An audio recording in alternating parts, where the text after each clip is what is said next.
जय हिंद दोस्तों। तो हमारा मैथमेटिकल टूल्स फॉर फिजिक्स ख़त्म हो गया। अभी तुम लोग बोलोगे कि सर क्या बताएं 12 लेक्चर निकल गए सर। अभी इसमें मैं भी क्या कर सकता हूँ।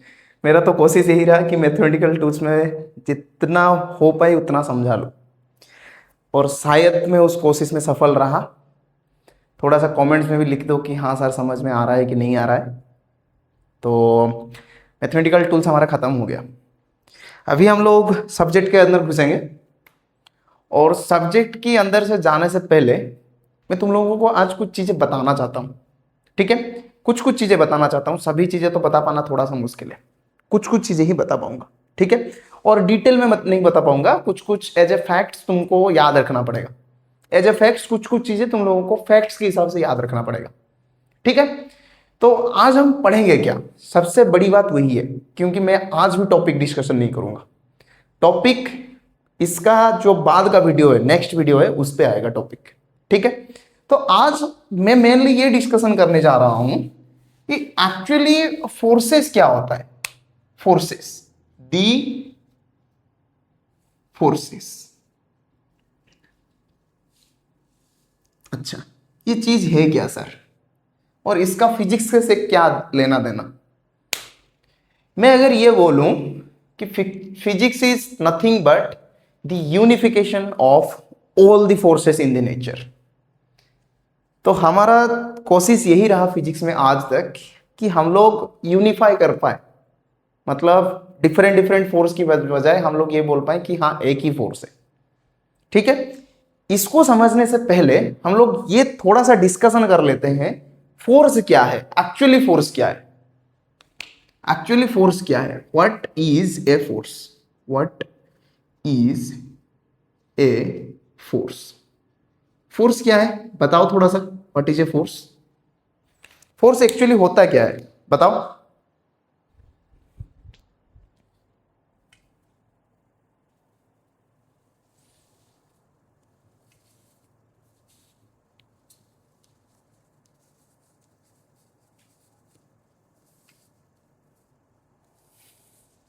What is actually a force, what is a force. मैं सिर्फ एक ही लाइन में ये बताना चाहता हूं, force is nothing, force is nothing but the interaction between things. किसी भी दोनों चीज का इंटरैक्शन ही होता है फोर्स। बस याद रखना, ये जो थिंग्स मैंने लिखा है यहां पे, ये मासेस हो सकता है, दो मास की वजह से इंटरैक्शन हो रहा है, दो चार्ज की वजह से हो रहा है, और किसी भी दो पार्टिकल की वजह से हो रहा है। यहां पे पार्टिकल्स भी हो सकता है, चार्जेस भी हो सकता है, मासेस भी हो सकता है, और बहुत सारी चीजें हो भी सकते हैं। ठीक है, यही है एक्चुअली फोर्स। ठीक है, अगर मैं थोड़ा सा एग्जांपल लेके समझाऊं कि मान लो घर में दोनों भाई बहन हैं, या तो दो भाई हैं या दोनों बहन हैं। मैं सबसे अच्छा एग्जांपल ये पकड़ के चलता हूं कि दोनों भाई बहन ही है, तो आपस में तो लड़ाई होनी है, इसमें तो कोई डाउट नहीं है कि दोनों भाई बहन है। ऐसा घर तो नहीं है जिसमें भाई बहन हो और लड़ाई ना हो, ये मैं प्रैक्टिकल एक्सपीरियंस के साथ कह रहा हूं। ऐसा भाई बहन ना हो जिस घर में भाई बहन हो और लड़ाई ना हो। तो मैं ये बताना चाहता हूं कि लड़ाई जब भी होती है तो क्या होता है, पहले तो भाई थोड़ा सा मुक्का मुक्की चलता है, किसने किसको हाथ ऐसे मरोड़ दिए, किसने किसको मुक्का मारा, किसने किसी का बाल पकड़ लिया ऐसे, तो ये सब चलता रहता है। तो एक्चुअली फोर्स को एक्सपीरियंस करने के लिए अकेले तो तुम लोग, अकेले खुद को तो तुम नहीं मारोगे ना, और तो कोई चाहिए जिसके साथ लड़ाई करनी हो। इसका मतलब एटलीस्ट दो बॉडीज चाहिए, तुम और इस साइड में तुम्हारी बहन, फिर आपस में होता है लड़ाई। होता है कि नहीं बताओ, होता है ना। तो मैं ये बताना चाहता हूं एटलीस्ट दो बॉडीज चाहिए। एक बॉडी खुद के ऊपर फोर्स नहीं लगा सकती, मैं अपने ऊपर फोर्स नहीं लगा सकता, मुझे कोई शौक नहीं है भाई मैं अपने आप को मुक्का लगा लूं। ठीक है, ऐसा एग्जाम्पल से था ये एक एग्जांपल था।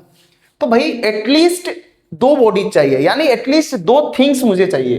एक मास कभी खुद के ऊपर फोर्स नहीं लगा सकता, एक चार्ज कभी खुद के ऊपर फोर्स नहीं लगा सकता, एक पार्टिकल उसी के ऊपर कभी भी फोर्स नहीं लगा सकता। एटलीस्ट दो मासेस चाहिए, एटलीस्ट दो चार्जेस भी चाहिए, और एटलीस्ट मुझे दो पार्टिकल्स भी चाहिए। ठीक है, तो इन्हीं के बेसिस पर एक्चुअली फोर्स को हमने कैटेगराइज किया, जिसको हम लोग कहते हैं फोर फंडामेंटल फोर्सेस। जिसको हम लोगों ने क्या बोला, फोर फंडामेंटल फोर्सेस। तो मैं यहां पे थोड़ा सा वो कैटेगराइज कर लेता हूं। देयर आर, यहां पे मैं लिख भी देता हूं, there are four fundamental forces in nature. Four fundamental forces in nature. अच्छा, है क्या चीज एक एक करके?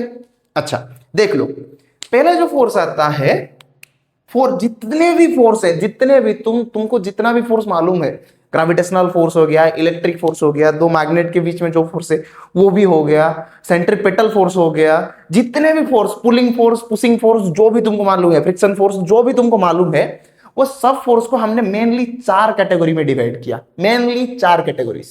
ठीक है, तो मैं एक एक करके यहां पर लिखता हूं। पहला जो कैटेगरी हमने डिवाइड किया, पहला जो बताया, वो होता है gravitational force. Gravitational force, gravitational force. अच्छा ठीक है, ये तो हो गया ग्रेविटेशनल फोर्स। सेकंड कौन सा आया? सेकंड आया इलेक्ट्रोमैग्नेटिक फोर्स। Electromagnetic force. तीसरा आया वीक न्यूक्लियर फोर्स। और चौथा जो सबसे स्ट्रॉन्गेस्ट है, नहीं ये वीक से स्ट्रॉन्ग तक नहीं जाता, मैं इसका ऑर्डर भी बता दूंगा, उसके लिए आप टेंशन मत लो, लेकिन लास्ट वाला सबसे स्ट्रॉन्गेस्ट है। वो क्या है? Strong nuclear force. इसके अलावा एक्चुअली हमने फोर फंडामेंटल फोर्स को डिवाइड किया। अभी हम लोग एक और फोर्स के बारे में चर्चा भी कर रहे हैं। साइंटिस्ट लोग जितने भी हैं, जितने भी महान साइंटिस्ट लोग हैं, वो अभी एक फिफ्थ फोर्स के बारे में डिस्कशन कर रहे हैं, जिसका नाम भी रखा गया है कि भाई दी फिफ्थ फोर्स। एक्चुअली जो भी नेचर में फेनोमेना हो रहा है ना, जितने भी phenomena you are observing in the whole universe, at least on the earth, most of them, 99% of them can be explained by these four forces। उनमें से 99% जो भी है यही एक्सप्लेन करते हैं अर्थ पे। लेकिन जब हमने यूनिवर्स में देखा कि भाई ये तो ओनली 5% है, 95% की जगह पर ये फोर्सेस फिट नहीं आ रहे हैं। मैंने इसीलिए बोला था we only know the 5%, we only know the 5% of the universe, 95% of the universe are still unknown to us। तो हम लोगों ने कुछ बड़ा उखाड़ा नहीं है, कुछ भी बड़ा उखाड़ा नहीं है। ठीक है, अभी भी हमको 95% जैसा नहीं पता, लेकिन हां जो 5% हम लोग जानते हैं, सिर्फ उसी से ही हमने इतना डिस्ट्रक्शन कर लिया। अभी तक हमने जो हाईएस्ट लेवल ऑफ पावर है उसको भी एक्सट्रैक्ट कर दिया, जो कि होता है power of nucleus, that is nuclear bomb. वो हाईएस्ट लेवल ऑफ पावर है, अभी तक हाईएस्ट लेवल ऑफ पावर है, हमने उसको भी एक्सट्रैक्ट कर लिया। Still known to us, like the 5% we know, from that 5% the highest power we can extract is from nuclear power or from nucleus। हमने उसी को भी अचीव कर लिया, और उसी को अचीव करके इतना डिस्ट्रक्शन मचा रखा है हम लोगों ने कि मैं बता नहीं सकता, इतना डिस्ट्रक्टिव पावर हम लोग के पास है। लेकिन हाँ, great power comes with great responsibilities. Okay चलो आगे बढ़ते हैं, टॉपिक पे आते हैं। हाँ, यहां पे होता है दी फिफ्थ फोर्स। ये एक्चुअली मैं इसके बारे में भी थोड़ा सा डिस्कशन करूंगा, लेकिन हाँ ये फंडामेंटल फोर्स पे किसी लिए इंक्लूड किया नहीं गया, क्योंकि ये अभी भी still unknown to us. It is still unknown to us, हमको इसके बारे में ज्यादा कुछ नहीं पता। कुछ कुछ टॉपिक ही मालूम है, कुछ कुछ बहुत ही लाइक स्लिमेस्ट, एकदम स्लिमेस्ट, बहुत स्लाइटली पता है, स्लाइट भी नहीं, स्लिम बारे में पता है, पूरा एकदम स्लिम। ठीक है, अच्छा चलो, तो हम लोग एक एक फोर्स के बारे में थोड़ा थोड़ा सा डिटेल में पढ़ते हैं, थोड़ा थोड़ा सा नहीं सर, थोड़ा थोड़ा सा। ठीक है, लिख लो, मैं थोड़ा सा साइड हट जाता हूं यहां पे, तुम लोग अच्छे से लिख लो इसको। लिख लिया? चलो हेडिंग लगाओ, पहले हेडिंग लगाओ ग्रेविटेशनल फोर्स। ग्रेविटेशनल फोर्स, ध्यान रहे न्यूटन का इतना कंट्रीब्यूशन है फिजिक्स में कि मैं तुमको बता नहीं सकता। अब तुम बोलोगे सर सडनली न्यूटन का नाम आपने क्यों ले लिया? क्योंकि ग्रेविटेशनल फोर्स जो है वो एक्चुअली न्यूटन का ही कंट्रीब्यूशन है। हाँ, फर्दर चल के आइंस्टाइन ने उस पर बहुत कुछ चीजें बदलाव किया। आइंस्टाइन ने ये बोला कि फोर्स जैसा कुछ है ही नहीं, एक्चुअली फील्ड होता है। तो उन्होंने बताया कि हाँ ग्रेविटेशनल फील्ड है, जो कि स्पेशल थ्योरी ऑफ रिलेटिविटी नहीं, जो ज्योमेट्रिकल थ्योरी ऑफ रिलेटिविटी में, sorry general theory of relativity में, ज्योमेट्री मैंने गलती से बोल दिया, सॉरी। तो जनरल थ्योरी ऑफ रिलेटिविटी में आइंस्टाइन ने बताया कि हाँ ग्रेविटी जैसा कुछ फोर्स नहीं है, वो एक स्पेस टाइम फैब्रिक है। ठीक है, वो उसके बारे में अलग सा वीडियो में डिस्कशन करेंगे, जब टाइम होगा मैं वो भी सब बता दूंगा थोड़ा थोड़ा सा। हाँ, फिजिक्स में आगे क्या क्या स्कोप है देखते हैं, आज थोड़ा सा डिस्कशन कर लूंगा फिजिक्स में आगे क्या क्या सा स्कोप है, पहले ये वाला पार्ट खत्म करने दो। ठीक है, अभी हेडिंग लगाओ, पहले हेडिंग लगाओ gravitational force, the gravitational force. हाँ, दी लिखना है, ग्रेविटेशनल फोर्स। इसमें वो ग्रेविटेशनल फोर्स का जो फेमस एक्सप्रेशन है, जो तुम लोगों ने क्लास 9 में पढ़ा था, कि क्या होता, दो मासेस हैं, एक तो है m1, दूसरा मास है m2, और इन दोनों के सेंटर के बीच में डिस्टेंस क्या है, r है। तब ये न्यूटन ने बताया था कि इनका बीच में जो ग्रेविटेशनल फोर्स होगा Fg, उसको हम लोग लिख सकते हैं g m1 m2 divided by r का स्क्वायर। ये न्यूटन ने बताया, और ये सही भी है, ये ग्रेविटेशनल फोर्स का एक्सप्लेनेशन सही भी है। ठीक है, मैं न्यूटन का इतना तारीफ क्यों कर रहा हूं, क्योंकि ये जो पूरा ग्रेविटेशनल फोर्स का कॉन्सेप्ट है ना, इसमें सिर्फ उन्हीं का नाम है। बाकी तुम लोग जो पढ़ोगे, जो इलेक्ट्रोमैग्नेटिक फोर्स डिस्कशन करूंगा, उसमें एक साइंटिस्ट का कंट्रीब्यूशन नहीं है, उसमें बहुत सारे साइंटिस्ट का कंट्रीब्यूशन। जब स्ट्रॉन्ग न्यूक्लियर फोर्स के बारे में डिस्कशन करूंगा, उसमें अभी तक भी डिस्कवरी चल रहा है, खत्म नहीं हुआ है। वीक न्यूक्लियर पे भी डिस्कवरी चल रहा है, उस पर भी खत्म नहीं हुआ। इसलिए मैं ना आगे जाके किसी भी साइंटिस्ट का नाम इतना नहीं लूंगा, क्योंकि फंडामेंट जो भी बाकी तीनों फोर्सेस हैं, इलेक्ट्रोमैग्नेटिक है, एक स्ट्रॉन्ग न्यूक्लियर है, एक वीक न्यूक्लियर है, उनमें किसी एक साइंटिस्ट का कंट्रीब्यूशन नहीं है।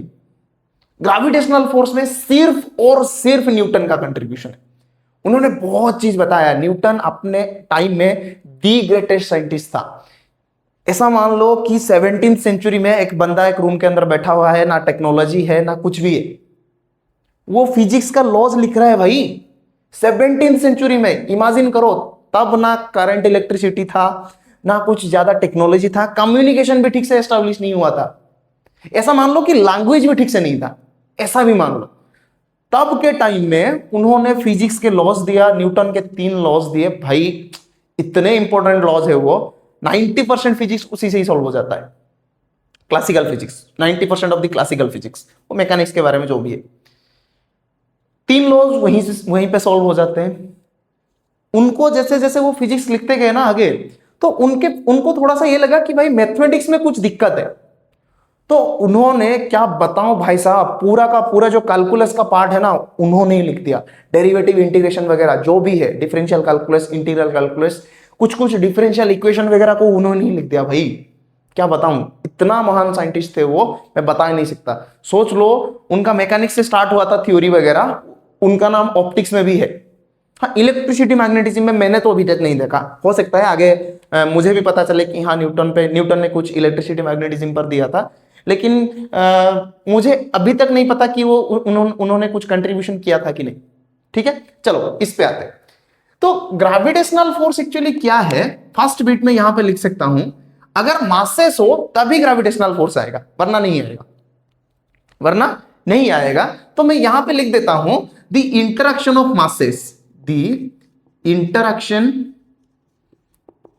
ऑफ मासेस, जहां पे मास हो वहां पे ही बनेगा ग्रेविटेशनल फोर्स। दोनों मासेस जहां पे इंटरेक्ट कर रहा हो वही है ग्रेविटेशनल फोर्स।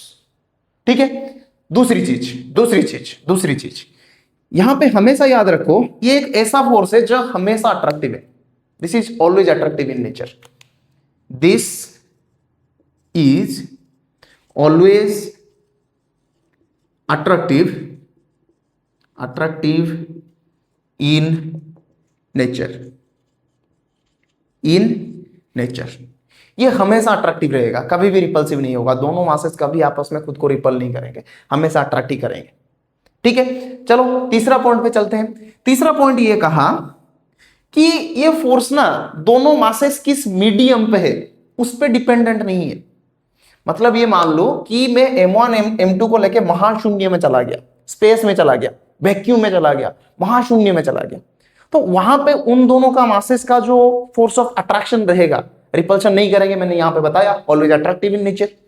तो वहां पे दोनों मासेस का जो भी अट्रैक्टिव फोर्स होगा वो महाशून्य में जितना होगा यहां पे अर्थ पे भी उतना होगा।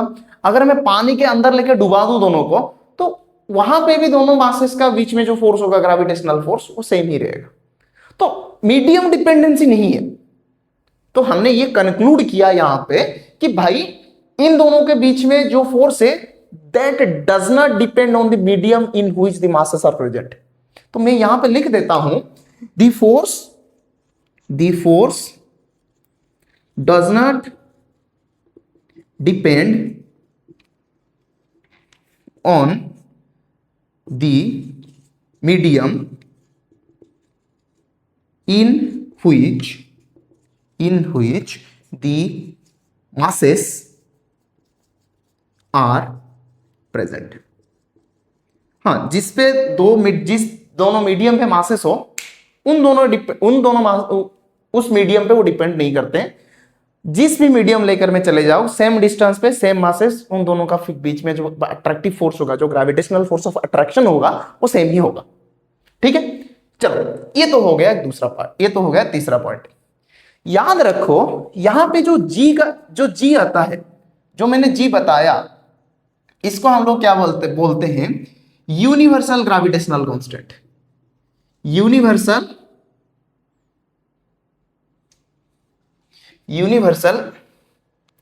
Gravitational constant.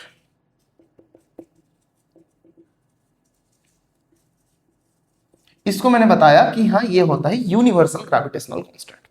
Universal gravitational constant का मतलब क्या है? Through out the universe the value of capital G does not change. तो यहां पर ये याद रखना है, कैपिटल जी जो है ये एक यूनिवर्सल कांस्टेंट है। यूनिवर्सल कांस्टेंट यानी कैपिटल जी का वैल्यू पानी के अंदर लेके चला गया तो वो भी चेंज नहीं होगा। कैपिटल जी अगर मैं इन दोनों मासेस को किरोसिन के अंदर डुबा दिया तो वो भी चेंज नहीं होगा। कैपिटल जी अगर मैं इन दोनों मासेस को वैक्यूम में लेके चला गया, महाशून्य में लेके चला गया, तब भी कैपिटल जी का वैल्यू चेंज नहीं होगा। ठीक है, इतना पता चल गया। अभी आओ यहां पे एक्चुअली होता क्या है। एक्चुअली एक जो अट्रैक्शन फोर्स है वो कैसा लगता है, सपोज ये रहा M1 और ये रहा M2, और ये जो डिस्टेंस होता है ये इन दोनों मासेस का बीच में जो सेंटर टू सेंटर डिस्टेंस वही होता है स्मॉलर। तो अगर ये अट्रैक्ट करेंगे तो ये मास इस तरफ अट्रैक्ट होगा और ये मास इस तरफ अट्रैक्ट होगा। यानी मैं ये बोल नहीं सकता कि हाँ ये मास ऐसे इस तरफ नहीं आएगा और ये मास ऐसे इस तरफ नहीं जाएगा, ये नहीं हो सकता। This is not possible.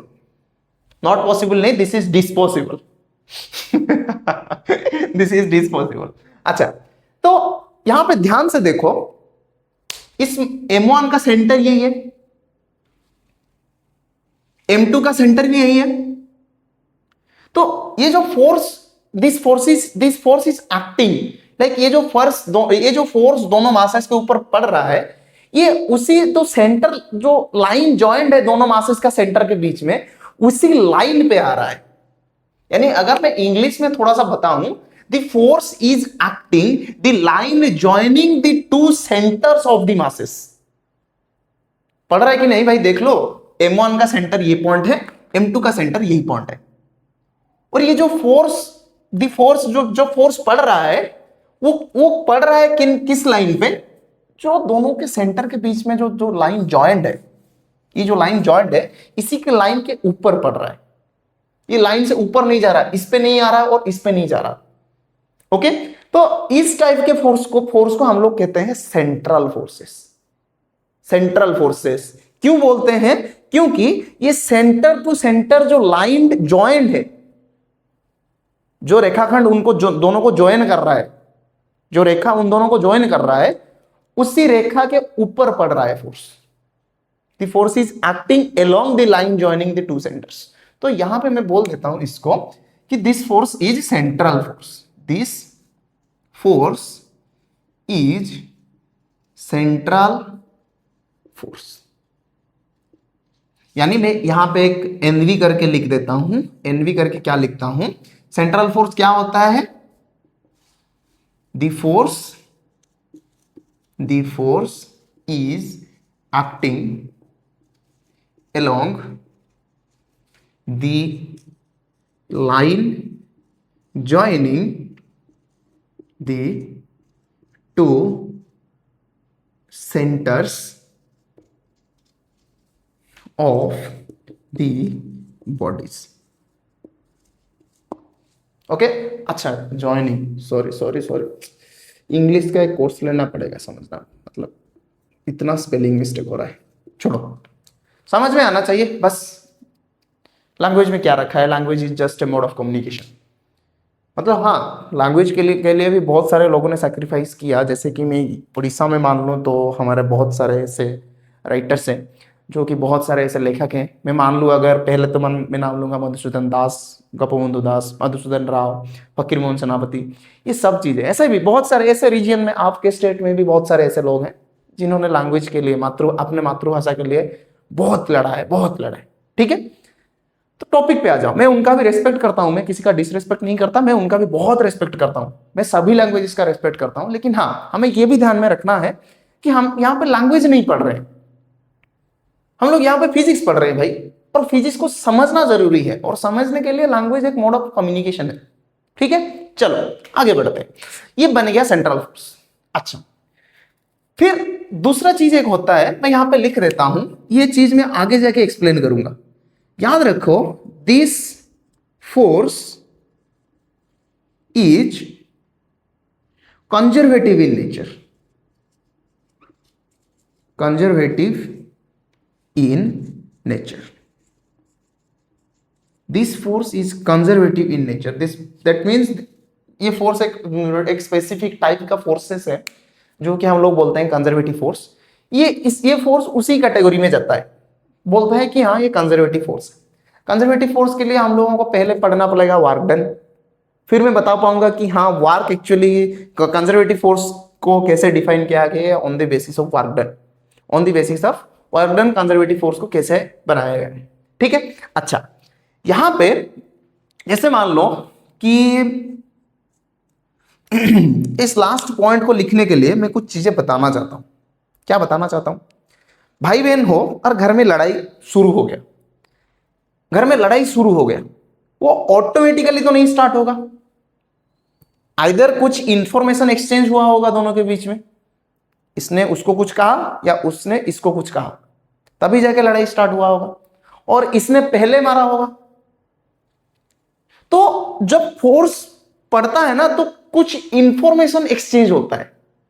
जैसे कि मैंने बोला कि मेरे बहन को हाँ तू ऐसे कुछ मैंने गाली दे दिया, तो उसने भी कुछ गाली दे दिया, तो ऐसे ओके वो लड़ाई इंडिया और पाकिस्तान के बीच में जो युद्ध था वो वर्ल्ड वॉर 3 में बदल जाएगा। नहीं, वर्ल्ड वॉर 3 ज्यादा नहीं होगा, वो थोड़ा सा ज्यादा हो गया, छोड़ो। तो मैं ये बोलना चाहता हूं कि हाँ फोर्स के लिए कुछ इंफॉर्मेशन एक्सचेंज होना चाहिए। तो यहां पे भी दोनों मासेस के बीच में कुछ एक्सचेंज होता है, और वो क्या है? वो एक हाइपोथेटिकल पार्टिकल है जिसको तुमको फैक्ट के हिसाब से याद रखना पड़ेगा ये पॉइंट को, है ना? तो मैं यहां पे लिख देता हूं एक point.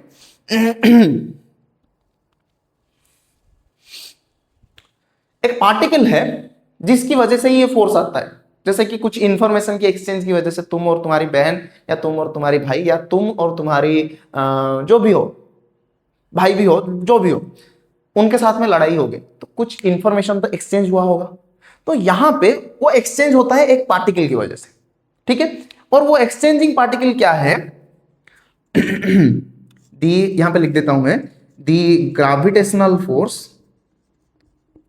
The gravitational force between between two bodies, two bodies is caused by exchange of exchange of a hypothetical particle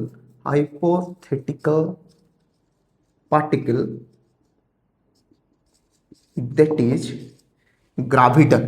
एक पार्टिकल है जिसका नाम है ग्रेविटन, उसकी वजह से ये फोर्सेस एक्ट कर रहा है। इसी को हम लोग बोलते हैं फोर्स कैरियर।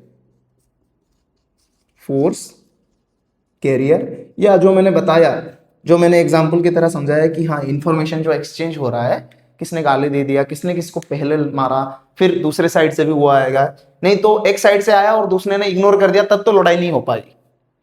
तुमने कुछ अपने बहन को बोला वो, और वो इग्नोर करके चली गई, क्योंकि वो मैच्योर्ड है, उसको उसको पता है कि हाँ अगर मैं कुछ बोलूंगा तभी लड़ाई होगी। वो मैच्योर्ड है भाई, इसने बोला छोड़ो इग्नोर करो चलो। अगर इग्नोर कर दिया तब तो ये फोर्स नहीं आएगा। इसने इसको कुछ ग्रेविटन वगैरह इंफॉर्मेशन एक्सचेंज किया, फिर इसने इसको किया, तभी जाके फोर्स एक्ट करेगा, वरना नहीं हो पाएगा।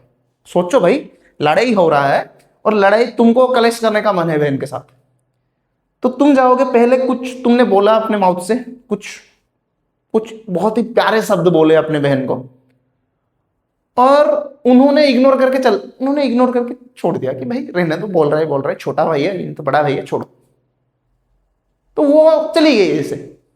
तो वहां पे तो लड़ाई नहीं हो पाएगा, तुम तो वैसे ही निराश बैठोगे कि तुमने जो कुछ प्यारे शब्द बोले थे अपने बहन को, जो इतने प्यारे थे कि मैं बता नहीं सकता, तो वो जो शब्द थे उन्होंने तो उस पर कुछ रिएक्ट ही नहीं किया। अगर रिएक्ट नहीं किया तो फोर्सेस कैसे आएगा? ठीक है, लिख लो इतना। मैं कुछ पॉइंट छोड़ रहा हूं क्या?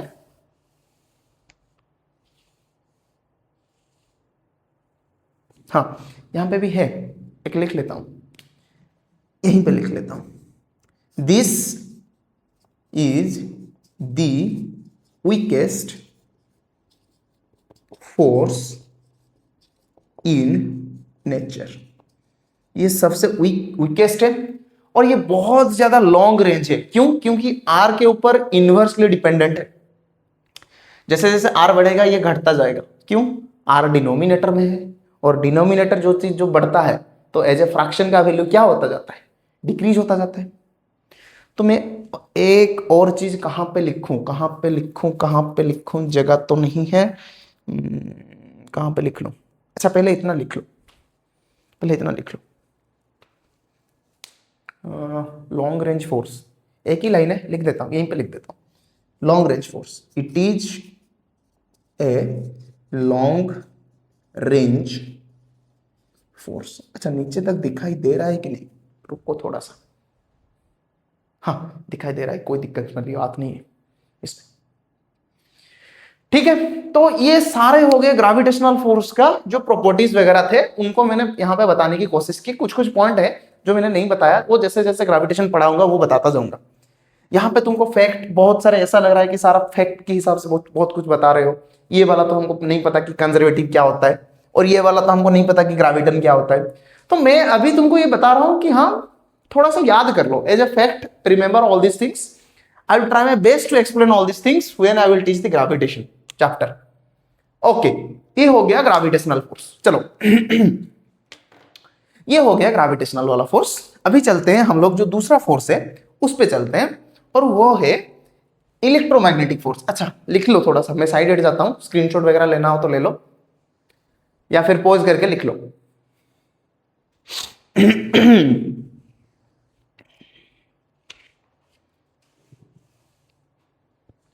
लिख लिया? चलो अभी हम लोग चलते हैं,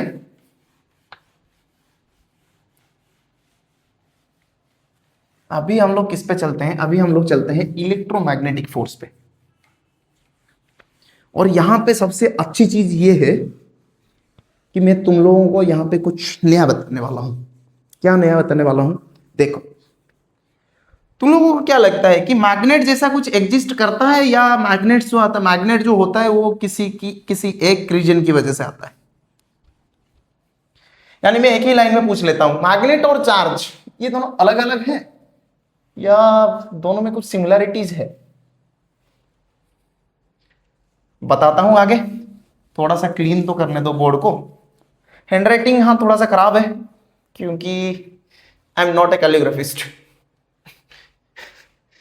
मैंने कैलीग्राफी नहीं सीखा है। अगर कैलीग्राफी सीखा होता तो हैंडराइटिंग थोड़ा सा अच्छा बनता इस पे। चलो,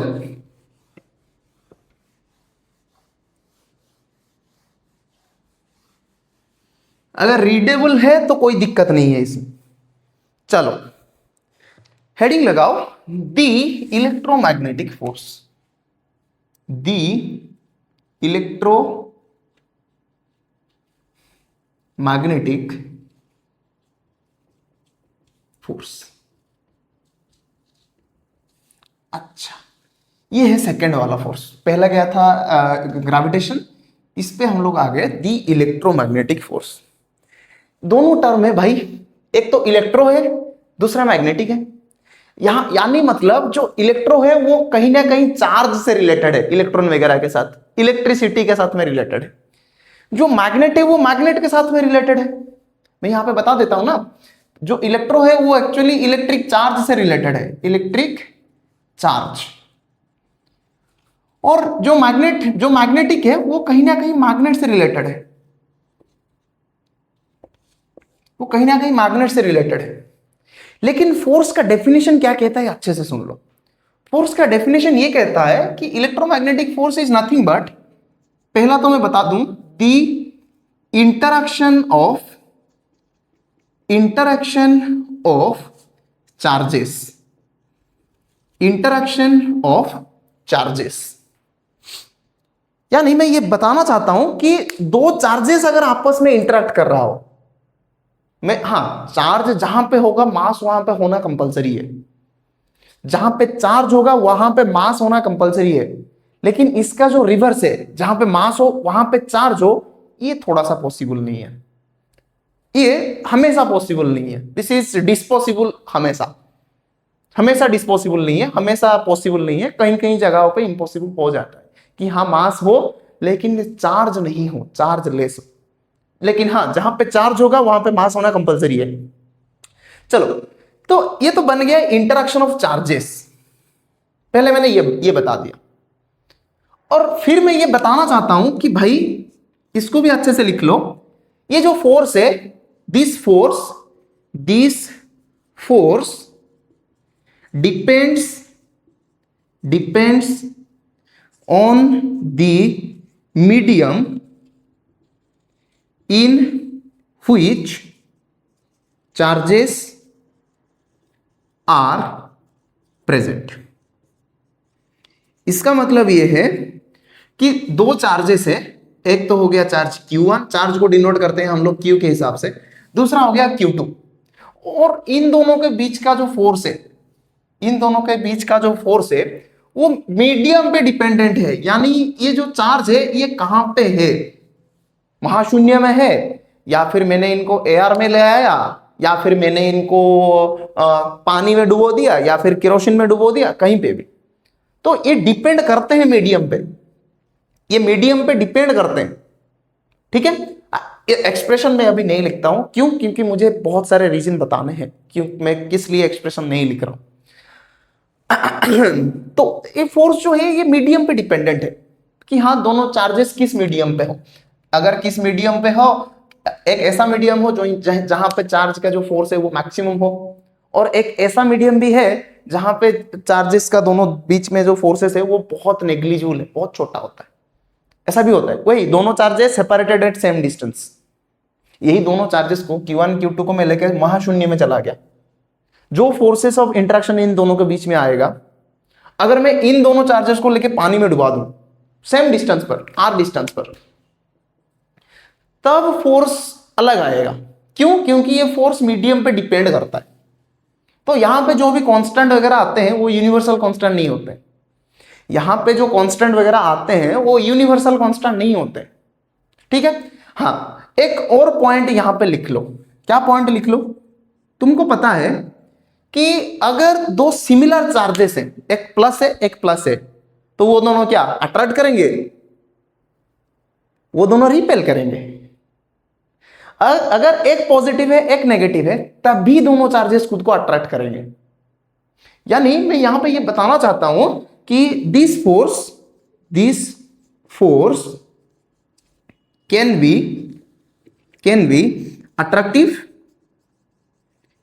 अट्रैक्टिव और रिपल्सिव। मैग्नेट के साथ भी होता है, वैसा ही होता है। मैग्नेट में दो पोल्स होते हैं, दो मेरु होते हैं, एक होता है उत्तर मेरु, एक होता है दक्षिण मेरु, या एक होता है नॉर्थ पोल, दूसरा होता है साउथ पोल। अगर मैं एक नॉर्थ पोल को एक दूसरा मैग्नेट का नॉर्थ पोल ले आऊं तो क्या होगा? अट्रैक्ट करेंगे दोनों? रिपेल करेंगे बेटा, वो दोनों रिपेल करेंगे। तो ऐसे ही एक नॉर्थ पोल एक साउथ पोल को ले आऊं तो वो दोनों अट्रैक्ट करेंगे। यानी मैं बता सकता हूं कि opposite poles attract each other while similar poles repel each other, जैसे कि चार्जेस के साथ नहीं होता है। ठीक है। अच्छा, ये तो पता चल गया। यहां पे फिर दूसरा चीज भी लिखना है कि ये भी सेंट्रल फोर्स है। यानी जो ये जो फोर्स आएगा ये भी इसी डायरेक्शन में होगा, ये भी इस डायरेक्शन में होगा, अगर दोनों चार्जेस ऑपोजिट इन नेचर है। यानी Q1 हो गया -Q1, ये हो गया +Q2, दोनों ऑपोजिट है, तो ये दो अट्रैक्ट करेंगे ना, ये भी लाइन ऑफ एक्शन पे ही होगा। जो सेंटर के सेंटर पर जो लाइन जॉइंट है उन्हीं उसके ऊपर ही आएगा ये वाला फोर्स। यानी this is also central force, this is also A central force, this is also A central force. और यहां पे यह भी ध्यान में रखो, ये भी कंजर्वेटिव फोर्स है। This is also a conservative force. और ये भी बहुत डिस्टेंस तक जाता है, लॉन्ग रेंज फोर्स है। This is also a long range force. This is also a long range वाला force. This is also a long range force, मतलब बहुत छोटे डिस्टेंस पे लेकर के बहुत लार्ज डिस्टेंस तक जाता है। मिनिमम कितना डिस्टेंस चाहिए इसको? मिनिमम चाहिए 10⁻⁻15 मीटर। मिनिमम चाहिए 10⁻⁻15 मीटर, मिनिमम इतना डिस्टेंस चाहिए। उससे कम होगा तो ये एक्ट नहीं करेगा। मिनिमम डिस्टेंस कितना होना चाहिए? मिनिमम डिस्टेंस ग्रेटर देन होना चाहिए 10⁻⁻15 से। इतना सा बड़ा होना चाहिए दोनों चार्ज का डिस्टेंस। अगर मैंने यहां पे दो चार्ज लिया तो इन दोनों चार्जेस के बीच में इतना मिनिमम डिस्टेंस होना चाहिए, तभी ये फोर्स आएगा, वरना नहीं आएगा। ठीक है। अच्छा, तो यहां पे हमने देखा कि ये थोड़ा थोड़ा सा ग्रेविटेशनल फोर्स से सिमिलर है। कैसे सिमिलर है? ये सिमिलर हो गया, हाँ, ये सिमिलर हो गया, हाँ, ये भी सिमिलर हो गया, हाँ। यहां पे ये लाइन के लिए थोड़ा सा सिमिलर है, बस रिपल्सिव नहीं होता ग्रेविटेशनल फोर्स। तो ये थोड़ा थोड़ा सा सिमिलर है ग्रेविटेशनल फोर्स। यहां पे एक और पॉइंट है जो मैं लिखना चाहता हूं, जो मैंने बताया कि तुम्हारी जो बहन है या जो भाई है उनके साथ में कलेश करना है या फिर लड़ाई करना है, तो इंफॉर्मेशन का एक्सचेंज होना चाहिए। जैसे कि ग्रेविटेशनल फोर्स में एक हाइपोथेटिकल पार्टिकल था जो जिसकी वजह से एक्सचेंज होने की वजह से ग्रेविटेशनल फोर्स आ रहा था। यहां पे वो पार्टिकल है फोटोन। क्या है? फोटोन। फोटो से आया तो खिंच मेरी फोटो, वही उसी से आया है फोटोन। ठीक है। फोटो एक्चुअली फोटोन से फोटो आया है, लेकिन हम लोगों को तो नहीं पता, हम लोग तो गाना पसंद है, तो खिंच मेरी फोटो, वही वाला। तो यहां में मैं लिख सकता हूं एक चीज, this force arises due to the exchange of a particle called photon। Photon की एक्सचेंज की वजह से ये फोर्स आता है। फोटोन की एक्सचेंज की वजह से ये वाला फोर्स आता है। तो तो यही था, यही सब वगैरह था। ठीक है, अच्छा यहां पे हमको अभी ग्रेविटेशनल फोर्स देख लिया, इलेक्ट्रोमैग्नेटिक फोर्स भी थोड़ा थोड़ा सा हमने देख लिया। मुझे पता है समझ में नहीं आ रहा होगा ये वाला चीज, सेंट्रल फोर्स वाला चीज तो मैंने थोड़ा सा बताया, लेकिन हाँ सर यहाँ पे तो आपने कुछ नहीं लिखा अभी तक, मैथमेटिकल फॉर्मूला वगैरह मैं नहीं लिखना चाहता अभी, जब पढ़ाऊंगा तभी बताऊंगा। अभी एज ए थ्योरी इसको तुम थोड़ा सा एज ए फैक्ट के हिसाब से याद कर लो, एज ए फैक्ट के हिसाब से तुम थोड़ा सा याद कर लो। अच्छा फिर हम चलते हैं किस पे, ये ग्रेविटेशनल फोर्स से स्ट्रॉन्गर है, और कितना स्ट्रॉन्गर है मैं यहां पे लिख देता हूं, this is stronger than gravitational force, gravitational force. और कितना टाइम स्ट्रॉन्गर है, 10⁻36 times stronger than gravitational force.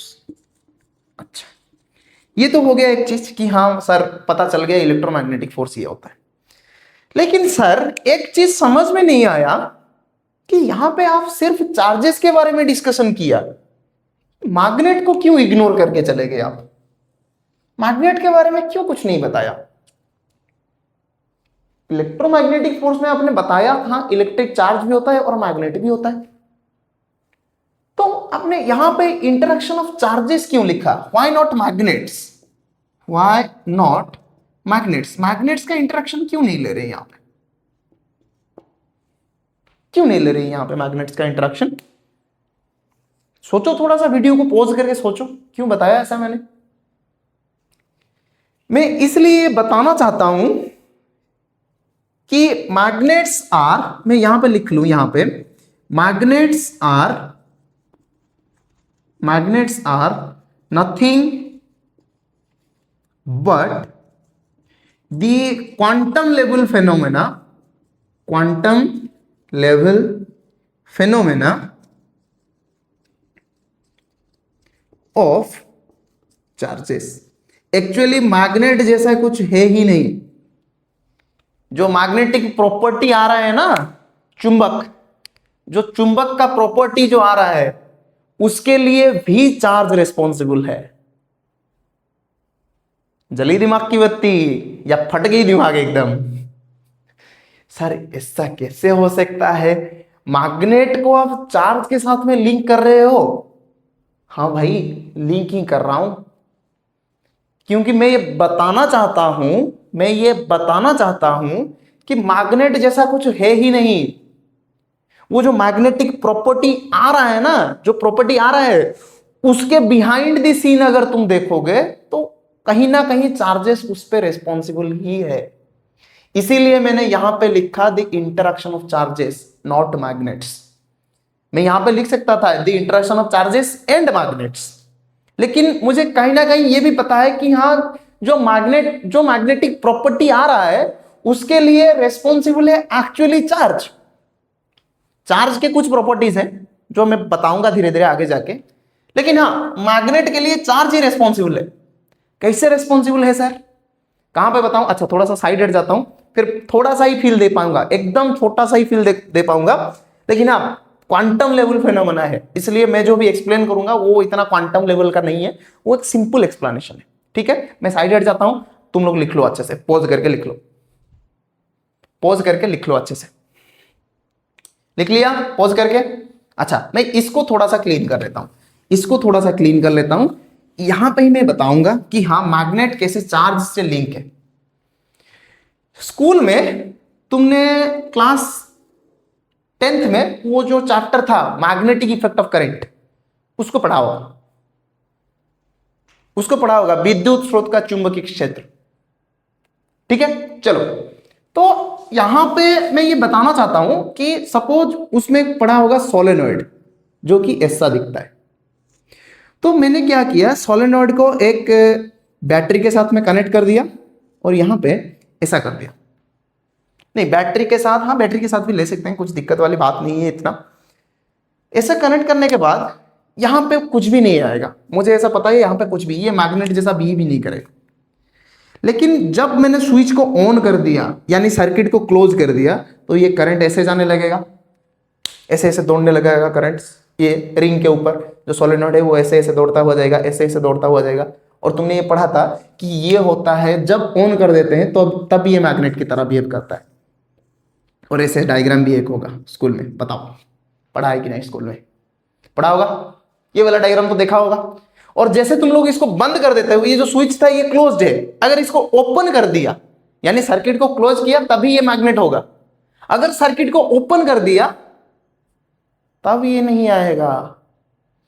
मतलब ये है कि ये जो सोलेनॉइड मैग्नेट की तरह बिहेव कर रहा है ना, ये जो सोलेनॉइड मैग्नेट की तरह बिहेव कर रहा है, मैग्नेट की तरह बिहेव कर रहा है, ये किस लिए है? इसका रीजन ये है कि भाई इस पे करंट दौड़ रहा है। क्योंकि जैसे मैंने वो जो की था उसको ऑफ कर दिया, वो ये अभी ऑन है भाई, इसको क्लोज किया है मैंने तो अभी ये ऑन है। जब ऑन है तभी इस पे करंट दौड़ेगा। अगर मैंने इसको ऑफ कर दिया तो इस सर्किट पे करंट नहीं जाएगा, और अगर करंट नहीं गया तब तो ये मैग्नेट नहीं बनेगा ना। यानी मैग्नेट की तरह बिहेव करेगा, या ये मैग्नेट की तरह बिहेव कर रहा है। किस लिए? रीजन है इसका, रीजन है करंट।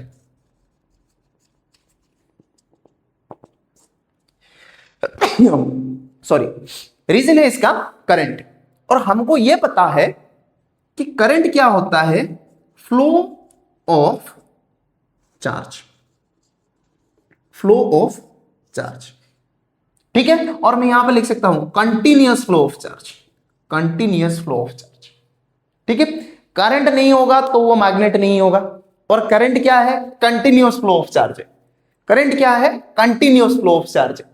सर कंटिन्यूअस फ्लो क्या होता है? यानी मैं ये बताना चाहता हूं, अगर मैं एक चार्ज को अपने हाथ में रख के ऐसे दौड़ूं एकदम, तब वो करंट नहीं बनाएगा, तब वो करंट नहीं बनाएगा। कंटिन्यूअस होना चाहिए वो फ्लो। मतलब मैं एक चार्ज को लेके नहीं दौड़ूंगा, मैं दौड़ रहा हूं, फिर तुम बगल में खड़े हो, तुम, उसके बाद तुम्हारा दोस्त, उसका दोस्त, ऐसे है। अगर हम सब एक एक चार्ज को लेकर दौड़ रहे हैं जैसे कंडक्टर में हो रहा है, ठीक है, तो तभी करंट बनता है। वो सब मैं बताऊंगा, जब करंट पढ़ाऊंगा तभी बताऊंगा। और करंट में बहुत सारे मिसकंसेप्शन है बच्चों के लिए, वो भी दूर करूंगा। ठीक है, जो कि तुम्हें कोई नहीं बताएगा, ध्यान में रखना। चलो, ये होता है करंट फ्लो का, करंट की वजह से मैग्नेट ही आता है। अभी तुम लोग बोलोगे सर ये तो सोलेनॉइड हो गया, बाहर मैग्नेट में कैसे होता है? जो बाहर मैग्नेट है जिसपे एक नॉर्थ पोल होता है, एक साउथ पोल होता है, सर यहां पे भी करंट नहीं होता, सर यहां पे तो करंट नहीं होता। अच्छा, मैं क्या बोलता हूं, तुम इसको थोड़ा सा ऊपर से देख रहे हो, अंदर चलो इसको थोड़ा सा क्लीन कर लूं। कहां पे लिखा है कि नहीं बताओ? अच्छा, इसको क्लीन करना था, पॉज करके हमेशा लिख लेना, क्योंकि मुझे समझाना पड़ता है बहुत सारी चीजें। अच्छा, मैं इसी को ही क्लीन कर लेता हूं।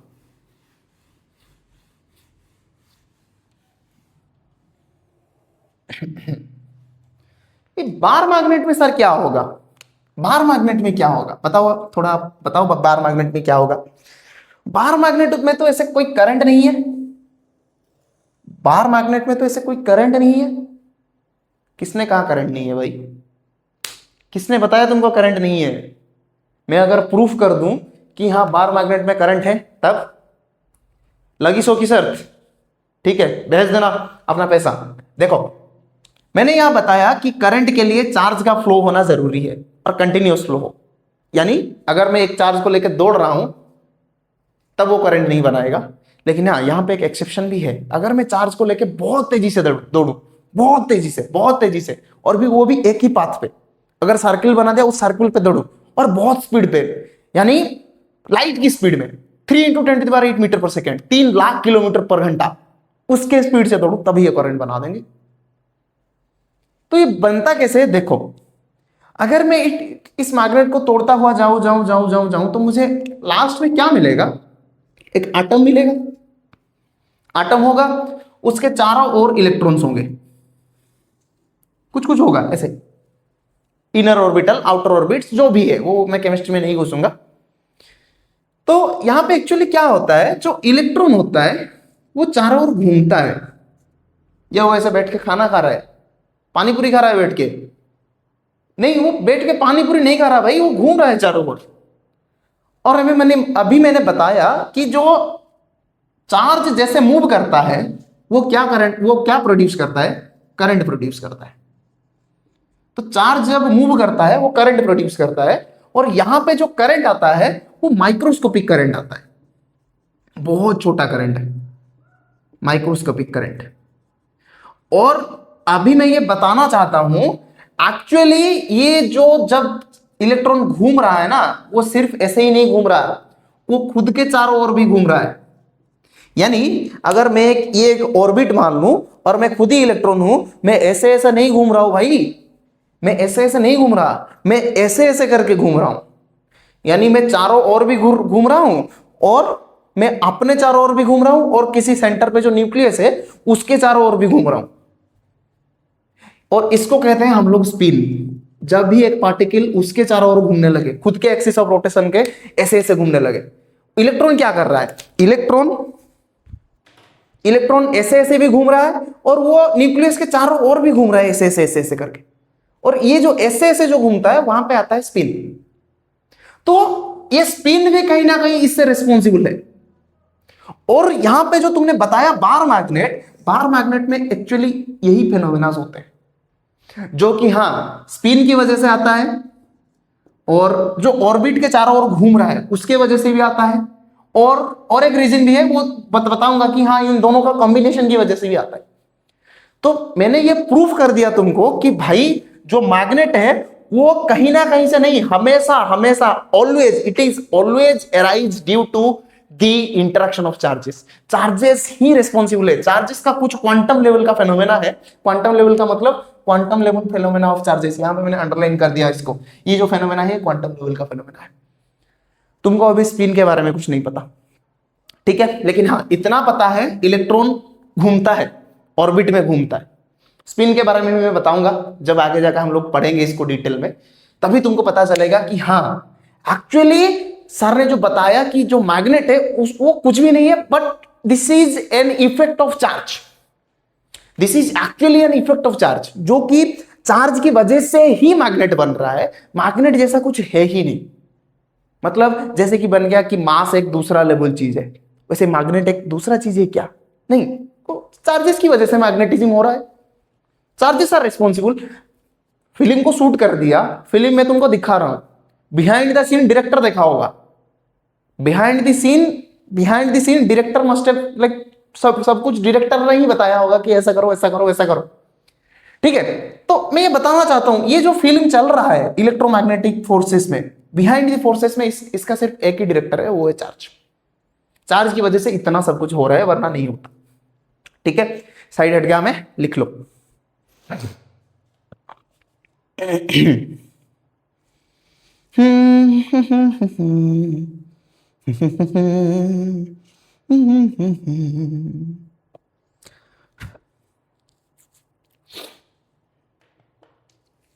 लिख लिया?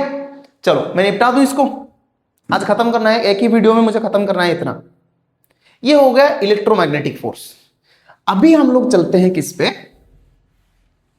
स्ट्रॉन्ग न्यूक्लियर फोर्स पे। स्ट्रॉन्ग न्यूक्लियर फोर्स, हेडिंग लगा लो, स्ट्रॉन्ग न्यूक्लियर फोर्स।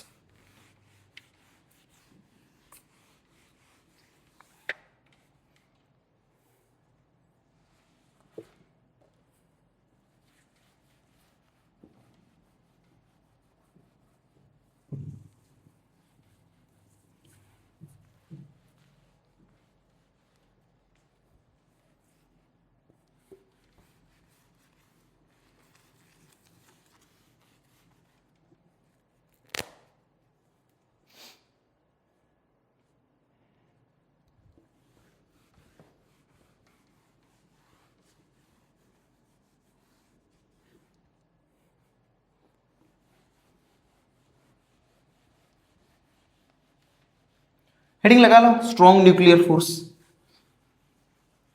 यहां पे तुमको ध्यान में रखना है, ये जो न्यूक्लियर टर्म है ना, ये न्यूक्लियस की वजह से आया है। यानी जो स्ट्रॉन्ग न्यूक्लियर फोर्स है उसका कहीं ना कहीं रिलेशन न्यूक्लियस से है, और कैसा है समझने की कोशिश करते हैं। हेडिंग लगाओ, the strong nuclear force. The strong nuclear force. और मैं यहां पे तुमको डायरेक्टली कुछ बता नहीं सकता। क्यों नहीं बता सकता डायरेक्टली कुछ? क्यों नहीं बता सकते सर? क्योंकि ये फोर्स का ना कुछ कॉन्सेप्ट ही अलग है, इसका कुछ डायरेक्ट फॉर्मूला वगैरह नहीं है, लिखना थोड़ा सा मुश्किल है। जैसे कि मैंने बताया, ग्रेविटेशनल फोर्स में लिख दिया वो चीज। इलेक्ट्रोमैग्नेटिक फोर्स में जब मैं पढ़ाऊंगा इलेक्ट्रिसिटी मैग्नेटिज्म, जो कि 12th में है, तभी लिखूंगा। स्ट्रॉन्ग न्यूक्लियर फोर्स पे मैं एक्सप्रेशन नहीं लिख सकता भाई, क्या करूं इस पे? मैं नहीं लिख सकता, बहुत बड़ा एक्सप्रेशन है उनका।